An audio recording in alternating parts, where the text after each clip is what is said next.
తీర్థప్రయాణం channel వీక్షకులకు నమస్కారములు. తెలుగు రాష్ట్రాలలో శ్రీరామచంద్రుని ఆలయాలలో భద్రాచలము తరువాత అత్యంత పురాతనము ప్రముఖమైన ఆలయాలలో ఒంటిమిట్ట శ్రీ కోదండరామస్వామి వారి ఆలయము అత్యంత దివ్యమైన ఆలయముగా విరాజిల్లుతుంది. అయితే ఈ ప్రదేశానికి ఒంటిమిట్ట లేక ఏకశిలా నగరంగా పేరు ఎలా వచ్చింది? గర్భగుడిలోని సీతారామ లక్ష్మణుల విగ్రహాలను ఏకశిలపై అద్భుతంగా చెక్కించి ప్రతిష్ఠించిందెవరు? ఎక్కడా లేని విధముగా రాముల వారి కళ్యాణము చతుర్దశి రాత్రిపూట పండువెన్నెలలో ఎందుకు చేయటం జరుగుతుంది? ఎప్పుడు రాముని నీడవలే ఉండే హనుమ ఈ ఆలయము గర్భగుడిలో ఎందుకు లేడు? ఏ తెలుగు ప్రముఖ కవులకు ఈ ఆలయం నెలవుగా మారి ఆ శ్రీరామచంద్రుని ఆశీస్సులతో ప్రముఖ గ్రంథాలను రచించి తరింపచేసిన ప్రదేశమయ్యింది? దివ్యమైన ఈ ప్రశ్నలన్నిటికీ సమాధానం కొరకు వీడియోని ఎక్కడా స్కిప్ చేయకుండా చివరి వరకు చూడండి. మీ సందేహాలను దిగువ కామెంటు బాక్సులో తెలుపగలరు. అలాగే ఇటువంటి విశేషాలను ఇంకా తెలుసుకొనటానికి మా ఛానల్ సబ్స్క్రైబ్ బటన్ మీద బెల్ బటన్ మీద క్లిక్ చేసి తరువాత వచ్చే ఆల్ నోటిఫికేషన్ను క్లిక్ చేస్తే మా నుంచి వచ్చే కొత్త వీడియోల నోటిఫికేషన్ వెంటనే వచ్చేస్తుంది. మరెందుకు ఆలస్యం, వివరాల్లోకి వెళదాము. ఈ ఒంటిమిట్ట క్షేత్రము ఆంధ్రప్రదేశ్ రాష్ట్రము వైఎస్ఆర్ కడప జిల్లా ఒంటిమిట్ట మండల పెన్నా నది పరివాహక ప్రాంతములో కడప తిరుపతి మార్గమధ్యంలో ఉన్నది. ఇచ్చట రైల్వే స్టేషన్ ఉన్నప్పటికీ ఒంటిమిట్ట కోదండరామాలయమును దర్శించుకునే భక్తులు ముందుగా కడప పట్టణానికి చేరుకుంటారు. తెలుగు రాష్ట్రాలలోని ప్రధానమైన నగరముల నుండి కడపకు రైలు బస్సు సౌకర్యాలు ఉన్నాయి. దగ్గర విమానాశ్రయము కడప. ఇక్కడ నుండి ఒంటిమిట్ట ఆలయానికి 24 కిలోమీటర్లు. బస్సులు, ఆటోలు, ప్రైవేటు ట్యాక్సీలు అందుబాటులో ఉన్నాయి.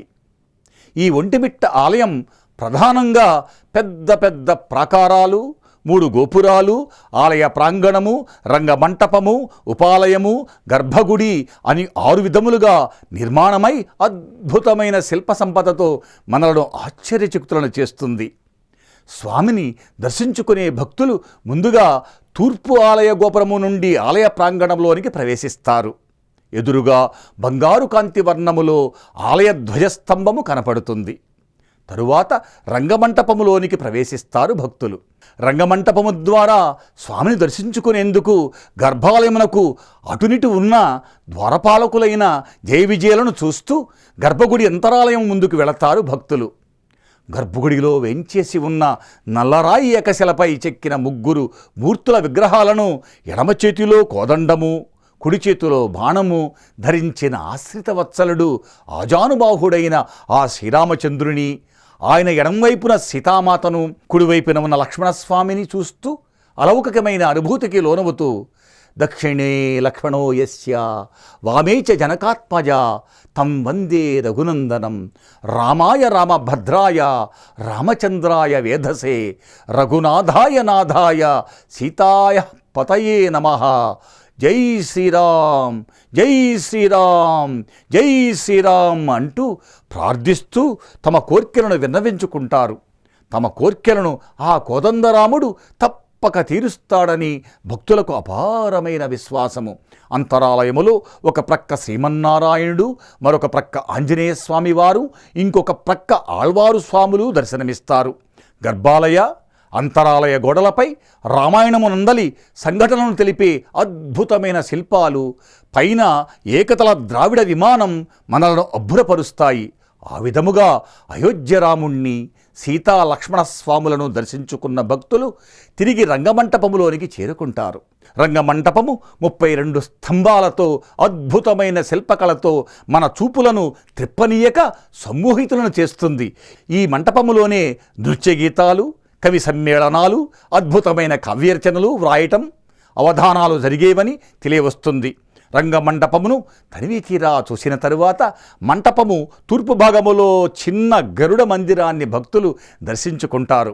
గర్భాలయములో శ్రీ కోదండరాముణ్ణి దర్శించుకున్న భక్తులు విశాలమైన ఆలయ ప్రాంగణములోనున్న శ్రీ రామలింగేశ్వర స్వామిని దర్శించుకుని తరిస్తారు.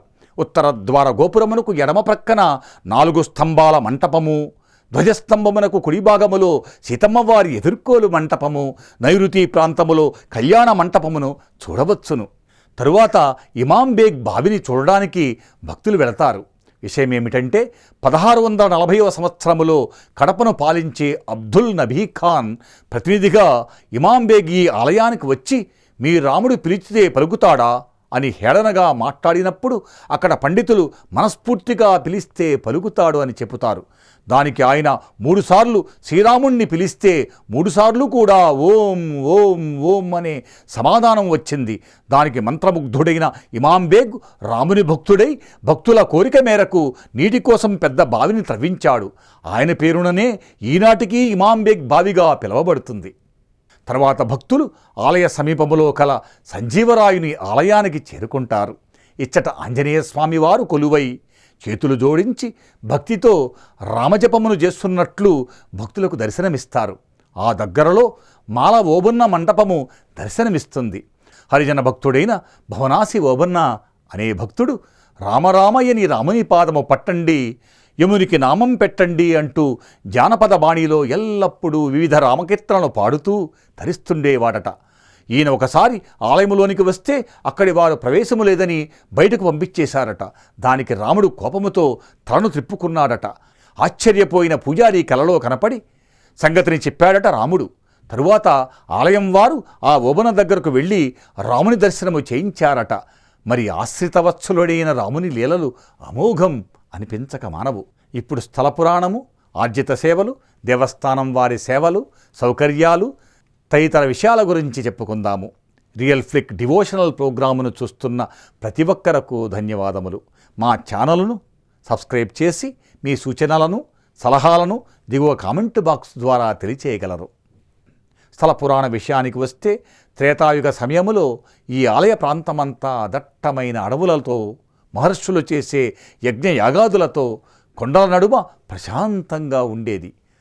మృఖండ మరియు శృంగి మహర్షుల కోరిక మీద సీతాపహరణమునకు ముందు రామలక్ష్మణులు సీతతో కూడి కోదండము, అమ్ముల పొది, పిడిబాకు పట్టుకొని రాక్షసుల నుండి యాగరక్షణార్థము ఇచ్చటకు వచ్చి కొంతకాలం నివసించారని చెప్పబడుతుంది. నీటి ఎద్దడి కారణంగా సీతాదేవి కోరిక మేర రాముడు, లక్ష్మణుడు భూమి లోపలికి బాణాన్ని సంధించి గంగను బయటికి తీసుకుని రాగా రామతీర్థము, లక్ష్మణతీర్థము అనే 2 చెరువులు ఏర్పడి ఇప్పటికీ దాహార్తిని తీస్తున్నాయి. తరువాత మహర్షులు రాముని మీద కృతజ్ఞతతో భక్తితో ఇచ్చటనే ఏకశిలపై సీతారామ లక్ష్మణుల విగ్రహాలను చెక్కించి పూజించారు.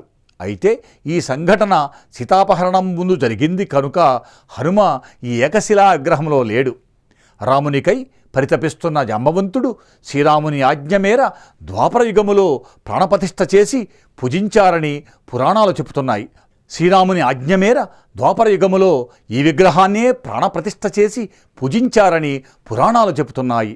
ఏకశిలపై చెక్కించి ప్రతిష్ఠించిన కారణంగా ఈ ప్రాంతం ఏకశిలా నగరంగా పిలువబడేది. ఈ ఆలయము 11వ శతాబ్దములో చోళరాజులచే నిర్మితమైతే విజయనగర రాజులచే పునరుద్ధరించబడినట్లు 1356వ సంవత్సరములో చెక్కించిన శిలాశాసనముల ద్వారా తెలుస్తుంది. విశేషం ఏమిటంటే ఎర్రని రాయితో కట్టబడిన అతి కొద్ది ఆలయాలలో ఒకటిగా విరాజిల్లుతూ వస్తుంది. కొంతకాలం తరువాత ఒంటుడు, మిట్టడు అనే 2 బోయలు దొంగతనము వృత్తిగా జీవిస్తుంటే ఏ జన్మ పుణ్యఫలమో రాముడు వీరికి కలలో కనపడి మంచిగా జీవితాన్ని కొనసాగించమని ఆదేశిస్తాడు. అందులోకి వీరు ఆధ్యాత్మిక జీవనం గడుపుతూ జీర్ణమైన ఆలయాన్ని పునర్నిర్మాణానికి తమ వంతు కృషి చేశారు. ఒకసారి విజయనగర రాజు బుక్కరాయులు కొడుకైన కుమార కంపన ఇచ్చటకు వచ్చినప్పుడు ఆయన సైన్యానికి నీటి కొరతను తీర్చడానికి ఇచ్చట ఉన్న రామలక్ష్మణ తీర్థాలను ఈ 2 అన్నదమ్ములు చూపించి రామదర్శనము చేయించి ఆలయ ప్రస్తావన తీసుకుని వచ్చారట. వీరి కోరిక సమంజసమని వీరి సేవకు మెచ్చి రాముని ఆలయమును కట్టించడానికి వలయు ధనాన్ని ఇచ్చాడట. ఈ 2 అన్నదమ్ములు ఎంతో భక్తి శ్రద్ధలతో ఆలయాన్ని నిర్మించారని, అప్పటి వరకు ఏకశిలా నగరంగా ఉన్న ఈ ప్రాంతము వారి పేరు మీదనే ఒంటిమిట్ట ఆలయముగా పిలువబడుతుందని తెలియవస్తున్నది. అలాగే ఒంటిమిట్టపై రామాలయం ఉండుట వలన ఈ ప్రదేశాన్ని ఒంటిమిట్టగా పిలువబడుతుందనే కథ కూడా ప్రచారంలో ఉంది. 16వ శతాబ్దములో దగ్గరలో గల సిద్ధవటాన్ని కేంద్రముగా పాలించిన మట్టిరాజులు ఆలయ ప్రాకారాన్ని నిర్మించారని తెలియవస్తున్నది. ఆలయం ఉదయం 5:30 గంటల నుండి మధ్యాహ్నం 1 గంట వరకు మరియు 2 గంటల నుండి రాత్రి 8 గంటల వరకు భక్తుల దర్శనము కొరకు తెరచి ఉంటుంది. ఉదయం 5 గంటలకు సుప్రభాత సేవతో ప్రారంభమై అర్చనలు వివిధ పూజలతో రాత్రి ఏకాంత సేవ 8:15 ముగుస్తుంది. రోజువారీ ఆర్జిత సేవల వివరాలను చూస్తే అంతరాలయ దర్శనము, స్వామివార్లకు అభిషేకము, నైవేద్య పూజ, కళ్యాణోత్సవము, శాశ్వత అభిషేకము, పుష్ప కైంకర్యము మొదలగు ఆర్జిత సేవలకు సంబంధించిన టిక్కెట్లను దేవాలయ కౌంటర్లో తీసుకొనవలసి ఉంటుంది. అన్ని పండుగలలో విశేషమైన పూజలు ఉంటాయి. అతి ముఖ్యమైన సేవ ఏమిటంటే రాములవారి కళ్యాణ మహోత్సవము. 2014వ సంవత్సరము వరకు రాములవారి కళ్యాణము గుడి ప్రాంగణములోనే నిర్వహించబడేది. ఆంధ్రప్రదేశ్ ప్రభుత్వం వారు 2015వ సంవత్సరము నుండి అధికారికంగా తిరుమల తిరుపతి దేవస్థానం వారి ఆధ్వర్యములో రాములవారి కళ్యాణాన్ని ఆలయం వెలుపల అత్యంత వైభవముగా జరుపుతున్నారు. స్వామివారి బ్రహ్మోత్సవాలు ప్రతి సంవత్సరము చైత్రశుద్ధ బహుళపక్షం నవమి మొదలుకొని విదే వరకు 9 రోజులు అత్యంత వైభవముగా జరుగుతాయి. విషయం ఏమిటంటే రాములవారి కళ్యాణము ఈ ఒక్క దేవాలయములోనే చైత్రశుద్ధ బహుళ నవమి రోజున కాక 4 రోజుల తర్వాత అంటే చతుర్దశి రోజున రాత్రి పండువెన్నెలలో జరుగుతుండటం విశేషం. అందుకు ఒక కథ ప్రచారములో ఉన్నది. శ్రీలక్ష్మి చంద్రభగవానుడు ఇరువురును పాలసముద్రము నుండి పుట్టి సోదరులైనారు.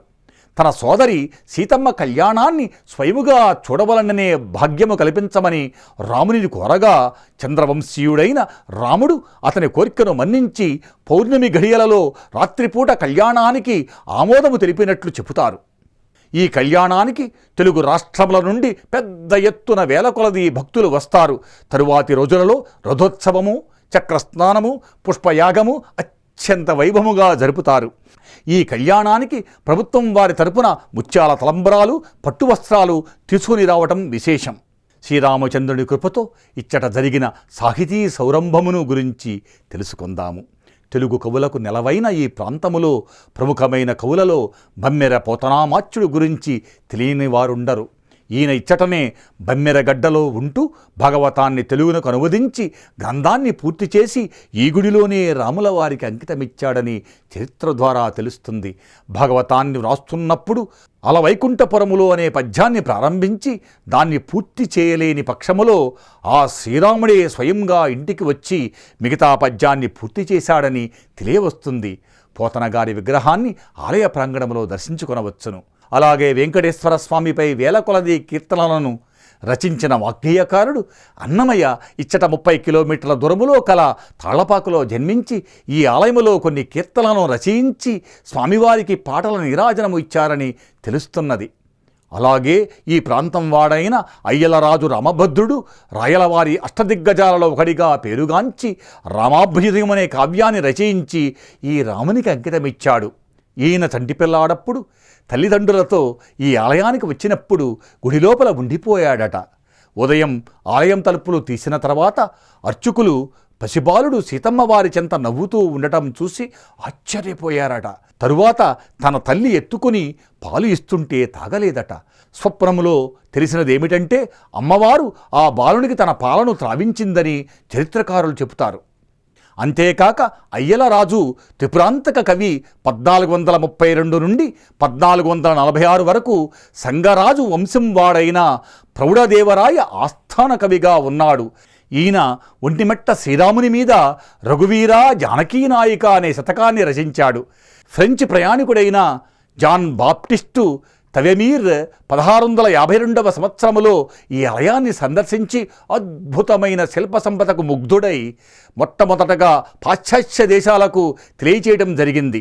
తరువాత ఇక్కడకు సమీపమున కొండపైనున్న కీర్తిశేషులు వావికొలను సుబ్బారావు గారి మందిరానికి చేరుకుంటారు భక్తులు. ఈయన వాల్మీకి రామాయణాన్ని ఆంధ్రీకరించి 108 సార్లు పారాయణము చేసి ఆంధ్ర వాల్మీకిగా కీర్తింపబడి ఈ రాముల వారికి అంకితమిచ్చారు.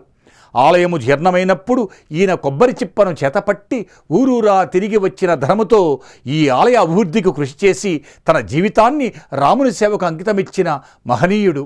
తరువాత భక్తులు ఇచ్చటకు దగ్గరలో గల నందనూరులో కొలువై ఉన్న శ్రీ సౌమ్యనాథ స్వామిని దర్శించుకొని తరిస్తారు. ఈ పురాతన ఆలయాన్ని కులోత్తుంగ చోళుడు 11వ శతాబ్దములో కట్టించినట్లు చారిత్రక ఆధారాలున్నాయి.